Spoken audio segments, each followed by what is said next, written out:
வடகோடி கண்டியில காந்தி உப்பு சத்தியாகிரகம்னு சொன்ன உடனே தென்கோடி திருச்செந்தூர்ல சட்டிப்பானை எடுத்துட்டு சமுத்திரத்தை நோக்கி நடந்தாங்கப்பா. ஏன்னா அவர் பேர்ல ஒரு மதிப்பும் மரியாதையும் இருந்தது. அதே மதிப்பும் மரியாதையும் உன் பேர்லயே இருக்கு.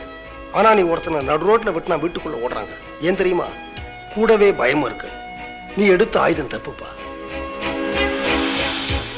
உன் உடம்புல இளம இருக்கிற வரைக்கும், ஒரு ரத்தத்துல துடிப்பு இருக்கிற வரைக்கும், உன்னுடைய கத்தி புதுசா இருக்கிற வரைக்கும் தான் உன் வன்முறை உன் கூட வரும். ஆனா உன்னை விட இளமையா, உன்னை விட துடிப்பா, உன்னை விட புதுசா ஒரு கத்தி ஒத்தனை கிடைச்சா உன் வன்முறை அல்பாயுச செத்து போயிடும்பா. ஆனா அஹிம்சை அப்படி இல்லை.